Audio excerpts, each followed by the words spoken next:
Dawn breaks over the Pacific as marine biologists spot a lost baby blue whale crying desperately for its mother. Hours pass with no sign of help until a pod of killer whales emerges from the depths. They circle their helpless prey, moving in for the kill. Suddenly, the ocean explodes as massive dark shadows surge upward through the waves.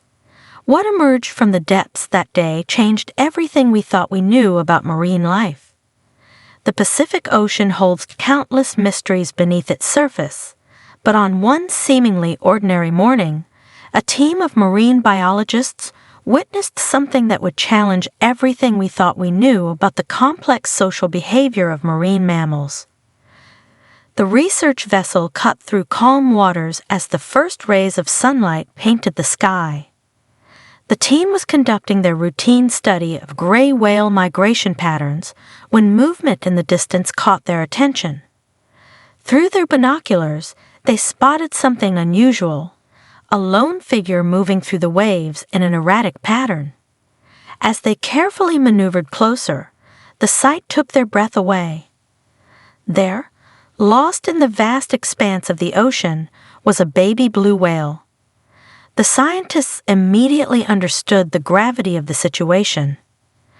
Blue whales are the largest animals to have ever existed on Earth, but this one was just an infant, completely vulnerable without its mother's protection. The calf's behavior spoke of pure desperation. It swam in tight circles, calling out again and again with haunting sounds that carried across the water.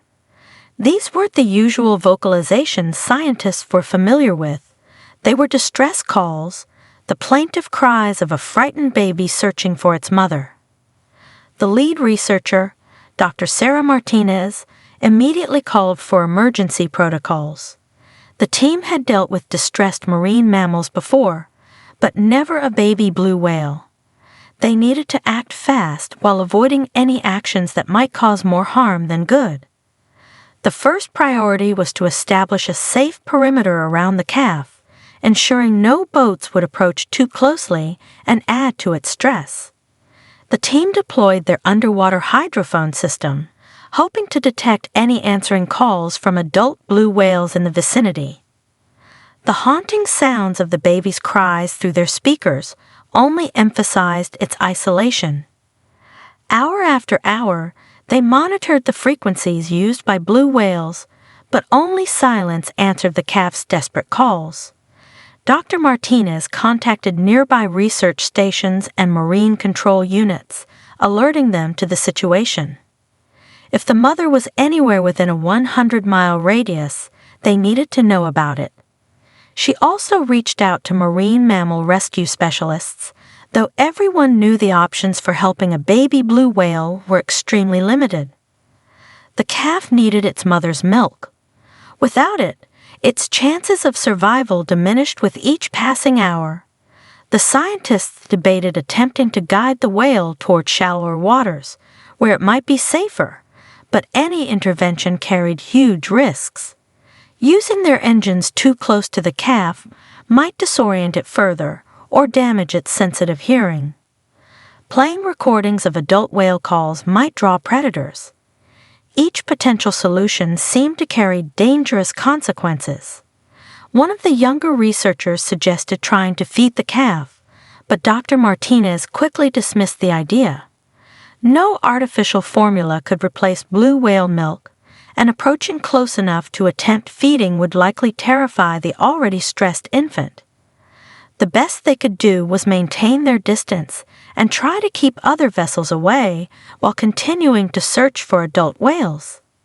The research team watched helplessly as the calf's behavior became increasingly erratic. It would dive for several minutes, then surface in a panic, spinning in circles and calling out with renewed desperation. Each time it surfaced, they could see it was swimming more slowly, its movements becoming less coordinated. The lack of milk was clearly taking its toll on the young whale's strength. By mid-morning, the situation grew even more concerning.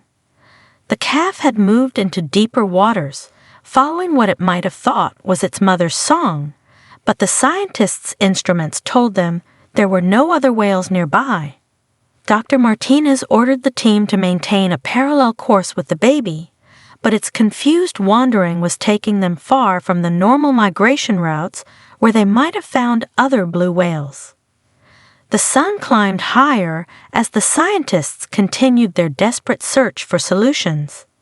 They had contacted every research vessel and marine patrol unit in a 100-mile radius. Multiple boats were now searching in an expanding pattern, looking for any sign of adult blue whales. But with each passing hour, the baby whale's cries grew weaker, its movements more sluggish. Around noon, Dr. Martinez noticed the calf was no longer diving as deep or as long. It was conserving energy, a survival instinct, but also a sign that its strength was failing. The team's frustration mounted as they watched the young whale struggling. Years of training and scientific knowledge, and still, they could do nothing but watch and document the situation. The situation was already critical when something far worse appeared. The surface of the water began to ripple as dark fins cut through the waves. Killer whales had arrived. The scientists watched in growing horror as the pod of orcas emerged, their distinctive black and white markings visible as they assessed their prey. These weren't just any predators. Killer whales are highly intelligent hunters, known for their sophisticated group tactics. The pod began to execute a coordinated attack pattern, surrounding the baby whale in an ever-tightening circle. The calf's panic was evident as it tried to find an escape route, but the orcas had positioned themselves perfectly to cut off every potential avenue of retreat. The largest orca made the first strike with devastating precision.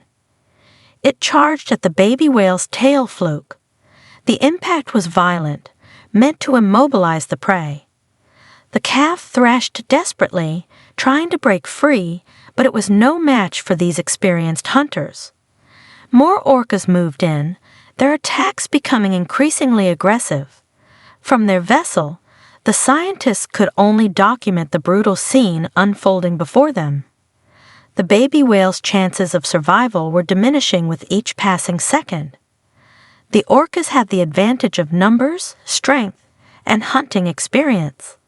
It seemed impossible that anything could save the calf now.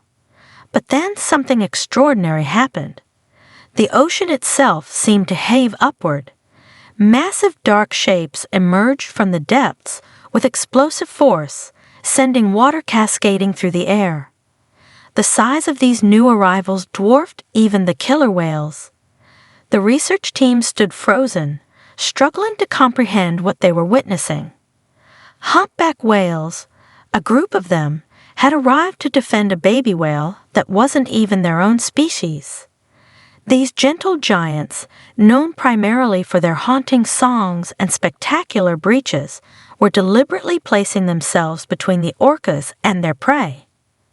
It was behavior that defied everything scientists thought they knew about marine mammal interactions. In the aftermath of the battle, the baby whale was shaken but alive. Yet, the humpback's extraordinary behavior didn't end with the rescue. A female humpback approached the traumatized calf, positioning herself beside it. With gentle nudges and patient guidance, she began leading it away from the danger zone. The female humpback immediately altered course, guiding the baby whale toward them. Would the blue whales accept this lost calf? The female blue whale circled the baby several times, checking it carefully. Then, in a moment that brought tears to the eyes of the hardened researchers, she guided the calf to join the group. The baby whale had found a new family. This remarkable encounter showed us that in the vast depths of our oceans, there exist creatures capable of selfless compassion that rivals our own. These massive beings, with their mysterious songs and gentle nature, continue to surprise us with their capacity for empathy and protection. And you, what would you do if you witnessed such an extraordinary display of interspecies protection?